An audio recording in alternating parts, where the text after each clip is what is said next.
क्या पाकिस्तान तहरीके इंसाफ को कोई हाईजैक कर रहा है? कल के इस्तीफों के बाद आज अहम वजीर को बर्खास्त करने के पीछे क्या वजूहात हैं? मियां नवाज शरीफ को लाइव प्रेस कॉन्फ्रेंस की बजाय रिकॉर्डेड प्रेस कॉन्फ्रेंस का मशवरा किसने दिया? उसके पीछे क्या वजूहात थी? अहम ओहदों पर रहने वाले लोगों की धड़ाधड़ गिरफ्तारियां कितनी गिनती पर जाकर रुकेंगी और नतीजा क्या निकलेगा?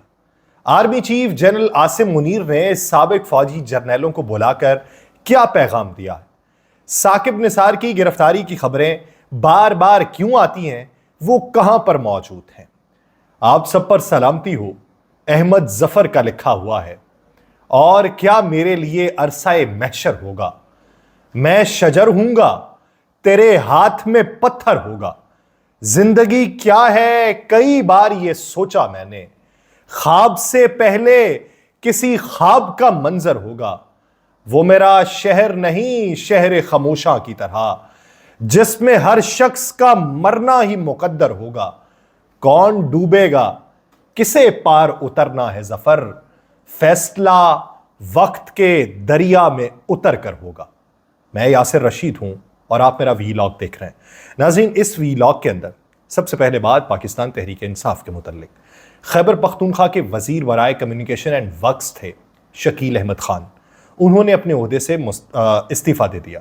खबर यह आई कि गवर्नर ने नोटिफिकेशन जारी किया है वजीर आला के कहने पे। शकील खान का कहना है कि उन्होंने वजीर आला KP अली अमीन गंडापुर को अपना इस्तीफा भिजवाया और काबीना से इस्तीफा देने की जो वजूहात हैं वो ऐवान के अंदर वो बताएंगे। उन्होंने कहा कि वजीर आला से इख्तलाफात जो थे वो उसूलों की बुनियाद के ऊपर है, लेकिन मेरा वोट जो है वो बानी पाकिस्तान तहरीक इंसाफ का है। मैं अपने आप को तमाम फॉरम्स पर एहतसाब के लिए भी पेश करता हूं।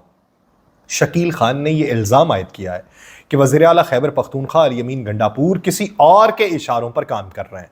सूबाई हुकूमत अपने बुनियादी उसूलों और वादों पर समझौता कर रही है। हुकूमत अपने उसूली मौक़िफ़ से पीछे हट गई है। खराब हुक्मरानी और बदउनवानी ने पार्टी का मंशूर तबाह कर दिया। ये उनके अभी मुस्ताफ़ी होने वाले वजीर कह रहे हैं। वो कहते हैं अली अमीन गंडापुर पर इल्ज़ाम आयद करते हुए कि वज़ीर आला उनके महकमे में मुदाखलत कर रहे थे, सूबे में करप्शन और बैड गवर्नेंस के बायस काम नहीं कर पा रहा था।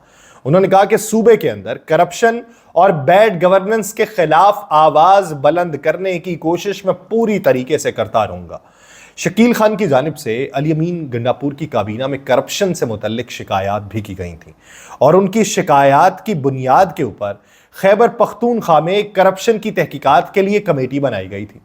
और शकील खान के दीगर वज़राए आला के साथ इससे पहले भी, सिर्फ अली अमीन गंडापुर के साथ नहीं, ये इससे पहले भी इसी ओहदे पर बराजमान रहे हैं। मुख्तलिफ लोगों के साथ इनके इख्तलाफात रहे हैं और साबिक वज़ीर आला जो महमूद खान थे उनके साथ भी इनके इख्तलाफात रहे थे।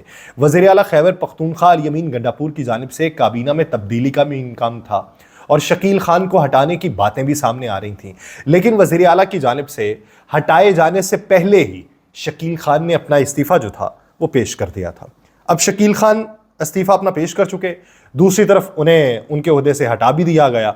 उधर जब वो हटे हैं तो पाकिस्तान तहरीक इंसाफ के रहनुमा आतिफ खान और जुनैद अकबर वो शकील खान के हक में बोल पड़े।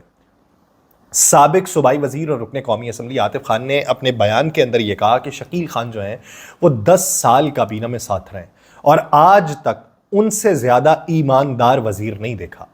उन्होंने कहा कि जेल में बानी पाकिस्तान तहरीक इंसाफ के पूछने पर उन्होंने खैबर पख्तूनख्वा काबीना में करप्शन की निशानदही की थी।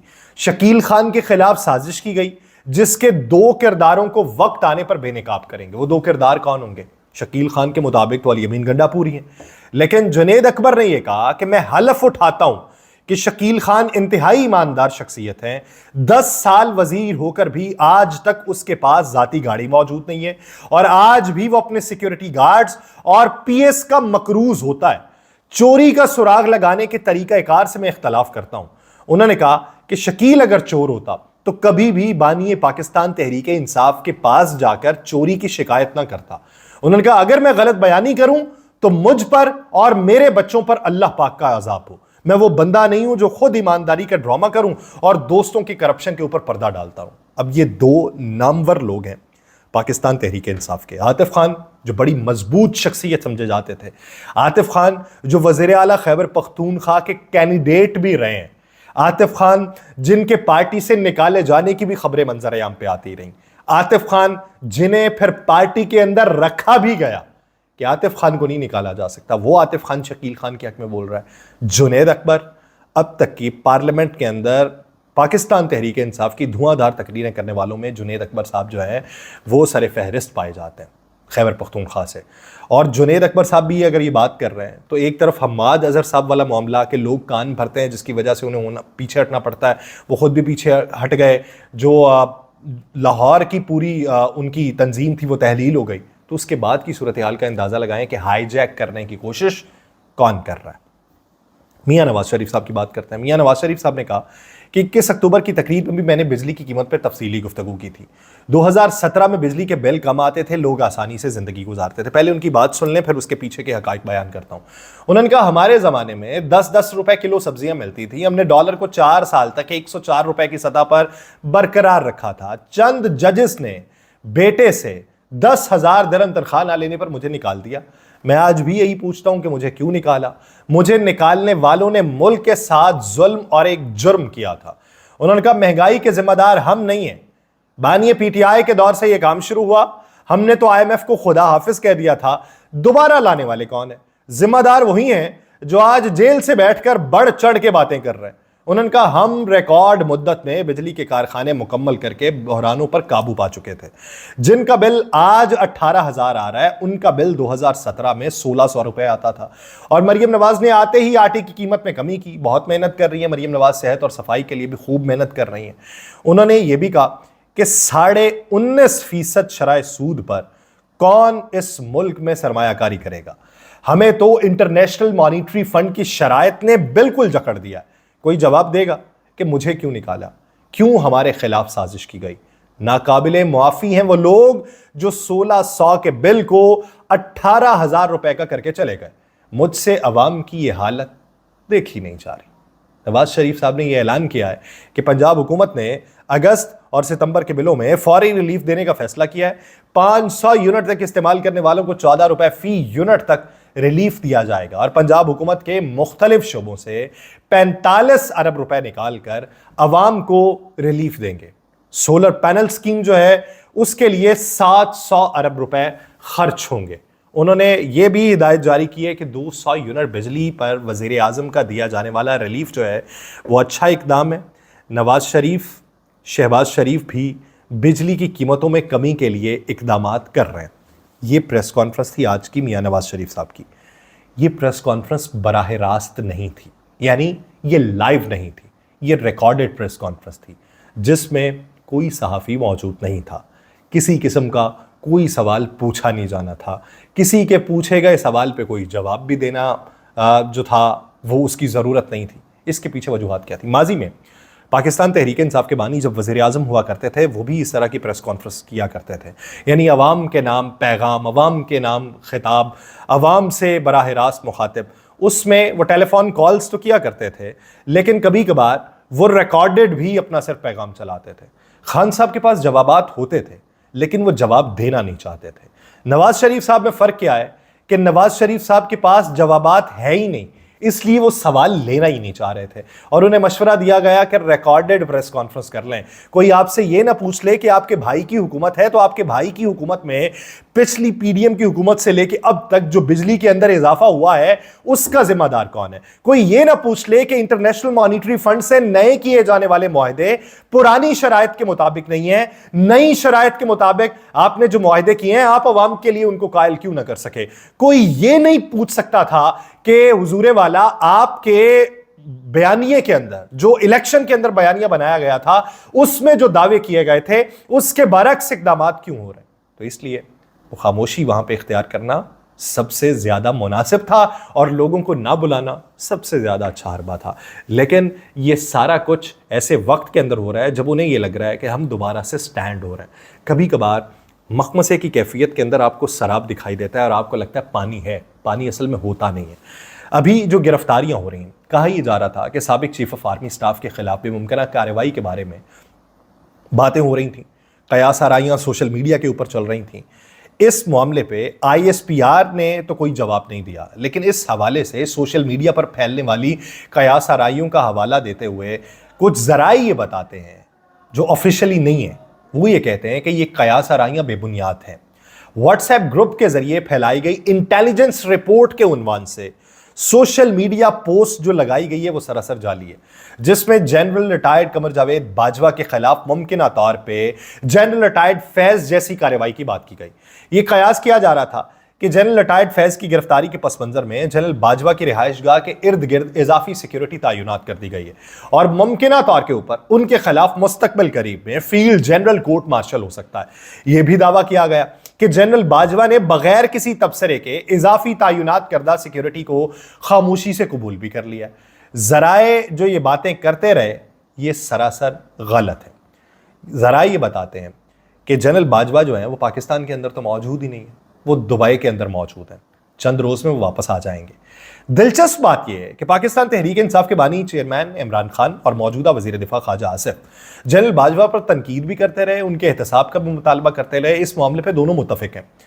यह वाज़ेह नहीं है कि वजीर दिफा ने यह काम खुद किया या हुकूमत या नून लीग की क़यादत ने उन्हें यह जिम्मेदारी सौंपी कि आप उनके ऊपर तनकीद करें, लेकिन दबाव डालने की कोशिश ज़रूर की गई। स्पीकर पंजाब असम्बली मलिक अहमद खान ने ख्वाजा आसिफ के बयानात की तरदीद कर दी।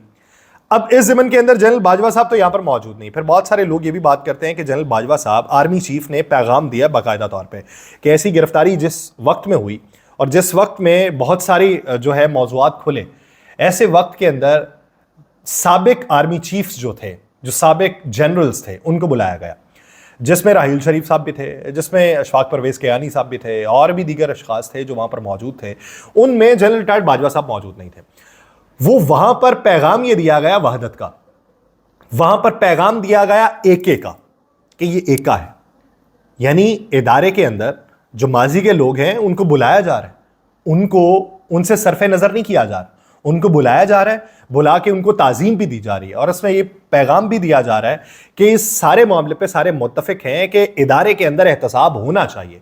लेकिन दीगर अशखास को लेकर जो बातें हो रही हैं उसके पीछे एक प्रोपेगेंडा भी हो सकता है, लेकिन वो जिन अकाउंट से चीज़ें वायरल हुई वो एक ऐसे शख्स से सबसे पहले बात मंसूब की गई जिस शख्स का पहले कोर्ट मार्शल हो चुका है।